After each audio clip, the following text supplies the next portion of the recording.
The slew of atmospheric rivers that hit California over the winter of 2022 into 2023 truly set the stage for the second season of Solo in the Sierra. These colossal storms on average transported 1.4 billion gallons of water as water vapor. Orographic uplifting would cause this moisture to condense into precipitation, resulting in storms that created a truly historic winter for the Sierra Nevada. Taking a look from the north to the central and the southern Sierra, that's how they're divided up. These are the automated sensors, and these are the numbers that we have. The snowpack dwindled since 2019, and by 2022, it was in dire straits. In 2023, however, this would all change.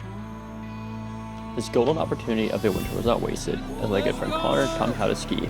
I went ice climbing several times at Eagle Lake, and tried not to be too much of a Jerry off-piste. In the springtime, Connor and I would visit and climb at once Yosemite finally thawed from all the snow. I spent a majority of my weekends in the spring rock climbing with my friend Logan and knocking out valley classics.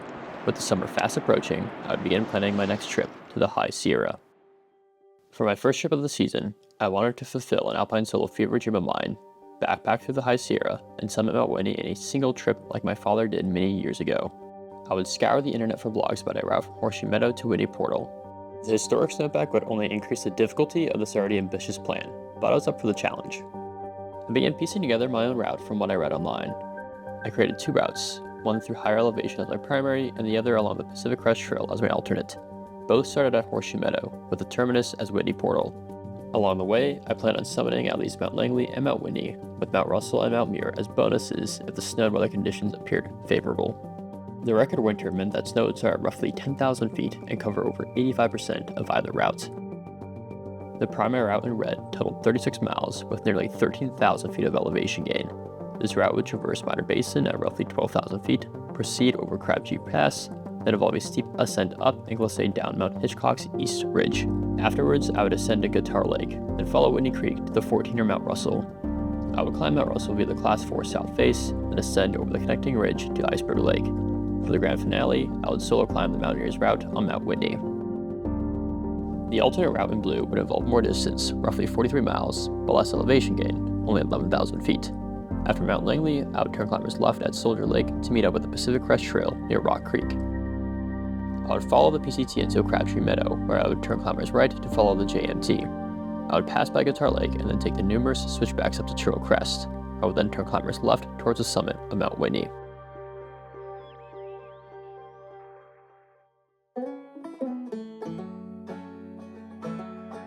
After completing grad school earlier in June, I would finally return to the Eastern Sierra. Catching the alpenglow on these peaks was the best homecoming I could ask for.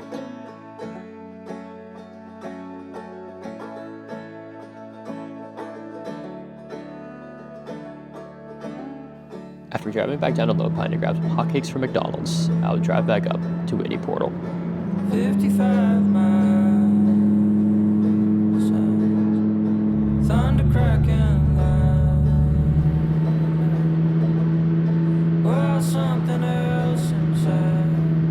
I would take a shuttle from Whitney Portal to Horseshoe Meadow since I was going it on my own. I recommend Lone Pine Kurt for this job due to his great character and knowledge of the general area.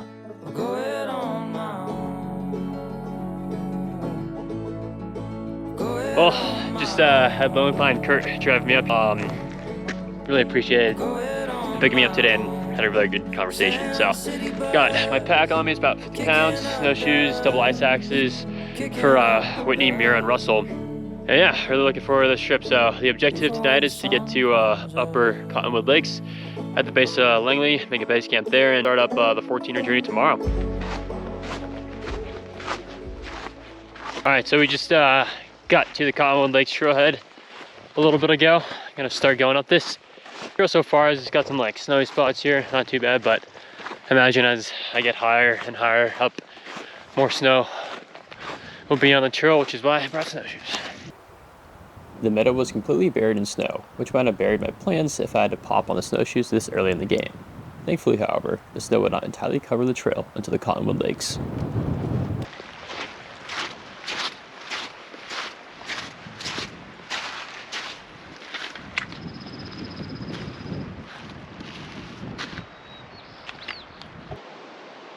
Adjacent to the trail was a small meadow. I figured I would take a break here and enjoy the area.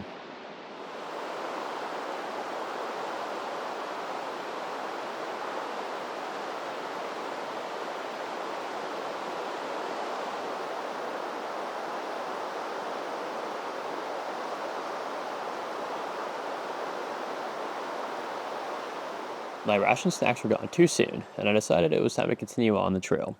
I would eventually break tree line below the Cottonwood Lakes.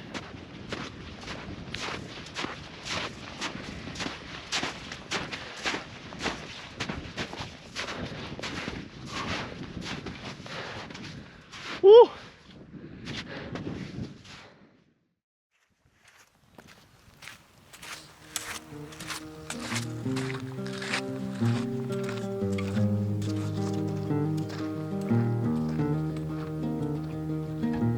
With eyes on Mount Langley, I was pretty stoked to be in the Alpine again.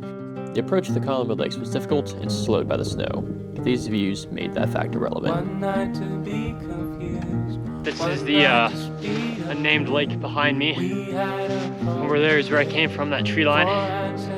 You can see Langley right there. You can see some slides, huge cornice. Thankfully, Army Pass is to the left of that over there. Gonna get eyes on it tonight before I head up tomorrow morning. About 3/4 of a mile left to go until Cottonwood Lakes number 4 and 5, which is where I'm gonna camp. Make camp 1 tonight. It'll be about 11,200 feet. It'll give me a good chance to acclimate, as well as give me a good position to summit Langley tomorrow. I've learned from living in sea level in Monterey, climbing 14ers, generally the first day you want to take it a lot easier. Personally, I found that if I push myself too hard the first day, I'll actually get myself acute mountain sickness. Kind of ease in to the altitude, makes it a lot easier on you.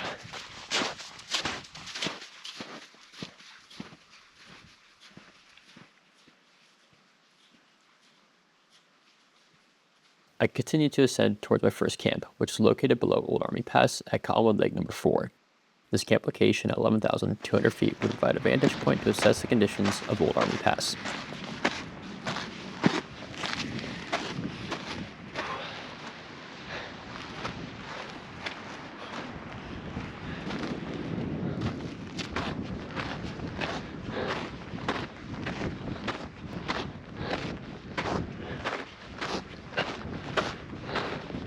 We've made it to the base of Old Army Pass. Let's go. You can see Langley up there. Holy cow, it's been a day. Oh my goodness. I'm at 9 miles for hiking, and I'm toast. I am toast. We're gonna make camp probably about 200 yards on that little rocky bluff. Try to get tucked in with my bivvy somewhere. So this is gonna be our home base for the first night. Old Army Pass is ahead, right there. Looks good to me. I'm gonna probably split right in the middle right there. It's gonna be steep. Gonna get settled in, get the sleeping mat blown up, and make some dinner. I'm starving.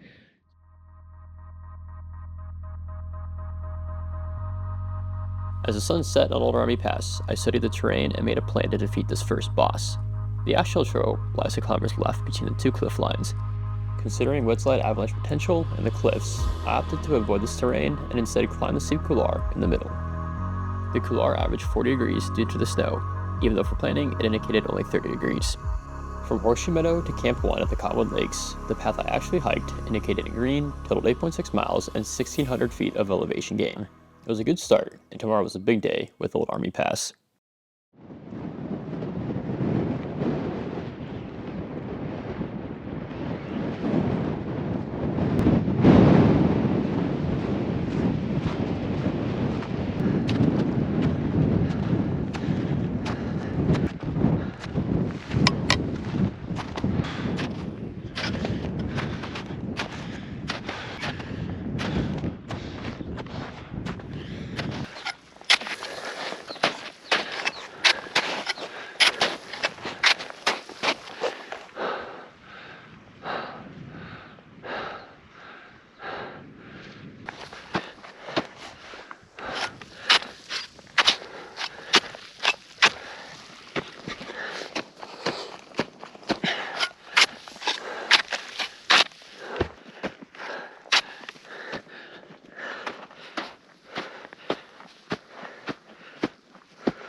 The crux of the climb was around 45 degrees, and at this point my calves were on fire.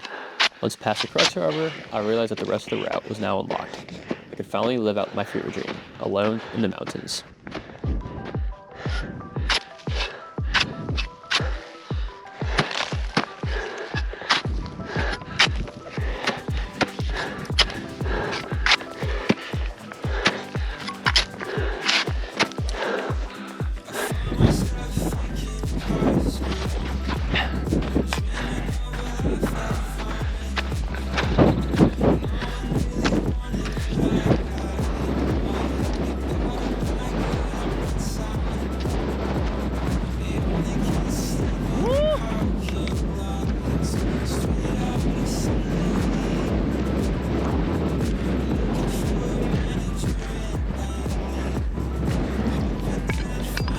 I took a well-earned break next to these boulders, then proceeded on towards Mount Langley's south slopes.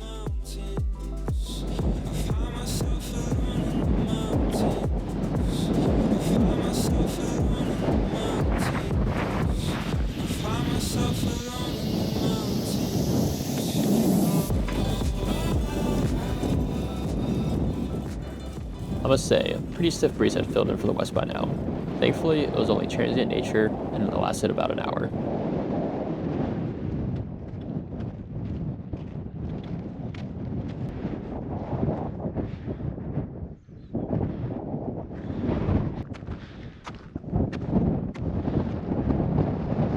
My dad had told me that during his time, for every step up on Mount Langley's south slopes, he would slide back half a step in the gravel.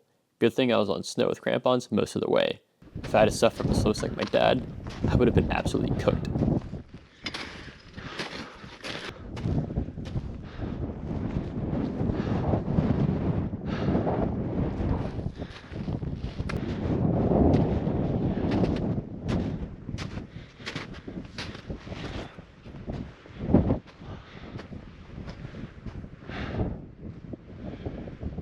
Getting close, the summit is right up there.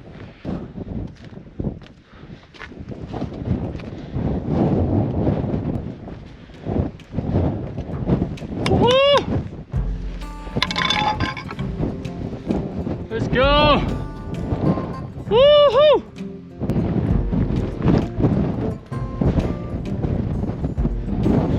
See Mount Whitney off in the distance, and then Mount Muir, Mount Williamson off there.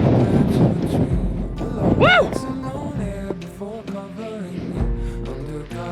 Woo!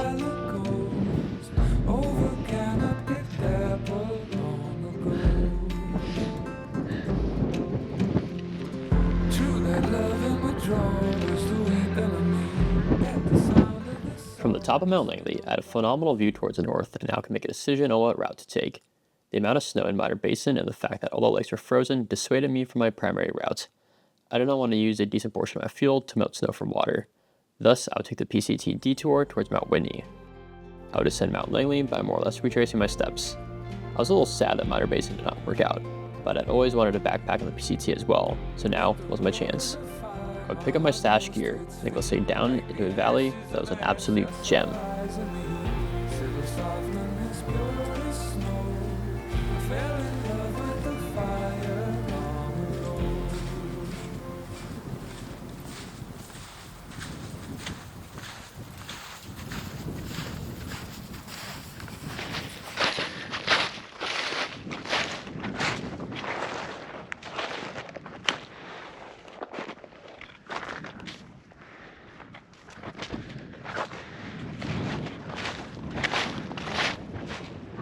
As I was ascending, I came across a grove of pine trees that I've never encountered in the Alpine. These pines, known as foxtail pines, have golden brown weathered bark and only grow in select high elevation areas in California. This duality between their beauty and the harsh climate they inhabit still fascinates me to this day. This meadow would honestly be one of the highlights of the entire trip, and I spent a good deal of time here just enjoying it. Once I left the meadow behind, I would descend towards Soldier Lake. We are crossing Soldier Lake now. Gonna stay on the left side of the lake here, a little precarious.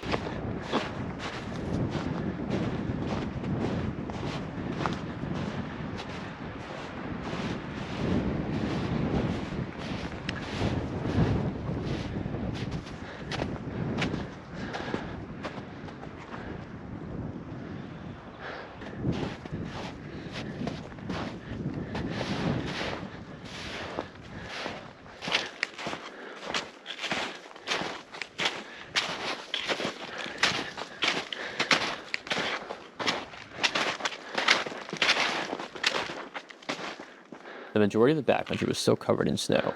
In the afternoon golden sun, I could not resist taking numerous photos. I had not yet seen another person on this trip, which made me wonder if I was indeed the only dude out here and truly alone in the mountains. I had 4 miles to go until making camp and had to hurry as hours later than I thought.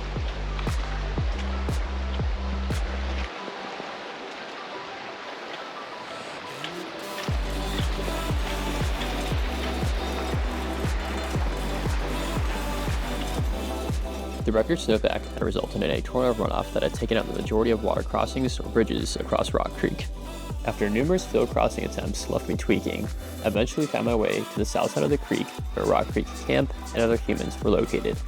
Day 2 totaled 12.7 miles and 2,800 feet of elevation gain. I was pretty cooked. Stay tuned, as in part 2 of this episode, I would encounter more creek crossings, you guessed it, more snow, make some new friends, and just enjoy this year backcountry for all that it was worth, as I not only followed in the footsteps of my father, but created my own.